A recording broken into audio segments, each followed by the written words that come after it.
Being efficient as a 3D artist can be very difficult as some people don't know where to start from.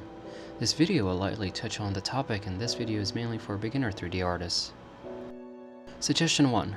For beginning models, whatever you're modeling, make sure to keep it as you're probably gonna need it later. When starting, I'm assuming you're making props rather than scenes, since making props teaches you the anatomy of modeling and how it works. Whatever the model you made before, make sure to keep it so that you don't need to make it later.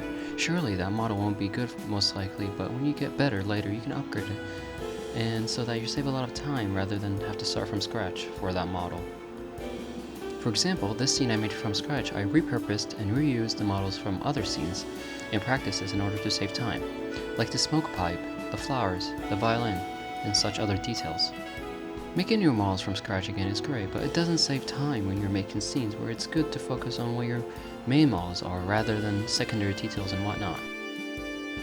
Suggestion 2. Use different softwares and learn different softwares, that is if you have the budget for them. Otherwise, you can use alternatives like Blender on Unreal and ZBrush Core, which is my go-to, Typeflow. Truly, Blender can do everything, and it has the capacity to do most of the things, but it has some flaws. Especially its sculpting. I tend to sculpt in ZBrush Core Mini, then import it to Blender to finish the scene, and then sometimes I import it to Unreal to get real-time results, along with using some Megascan materials to get decent renders. The 3D industry is vastly moving forward, and so artists are becoming vastly better. That's why it's good to have many understandings of softwares. Don't feel obligated to get good at all of them, but understand them good enough to where you can use them efficiently. Most jobs prefer you that you understand a lot of the softwares, but don't expect you to be good at all of them, but rather some. So it's good to have that knowledge. Suggestion 3. I hope this idea motivates you, and the idea is that most of us artists aren't getting paid, or rather, don't have a job, since it's very hard to get one, whether it's in the industry or on media. The point is, when you're working on a personal project, don't feel enforced to finish it, since at the end the reward should be that you enjoyed doing it rather than finishing it, so it becomes rewarding within itself. It's okay to have so many unfinished projects or unpublished ones.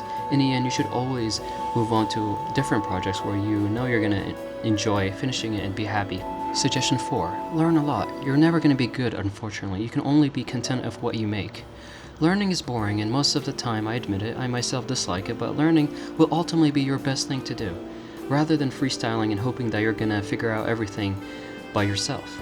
It's better to learn from people who know this stuff and they spend so much time figuring it out, and they give it to you for free most of the times. Just go search up Blender tutorials and you're gonna find millions of them. But trying to figure out where it wastes time is not good for you. It's good that you practice and make projects, but it's not good to be doing it all the time.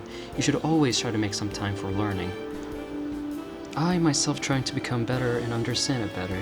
I look at my work and then 5 minutes later I open ArtStation and then I snap back to reality, seeing how far from being a good artist I am or I'll ever be. And that's okay. That should motivate you rather than discourage you. I apologize if any of these suggestions sounds cliche, but I'm making this with the intent that people viewing this video have no idea on how to become inefficient at 3D whatsoever. Though in the end, I hope you enjoyed this short video. Giving a like and sharing it would mean a lot. Thank you very much.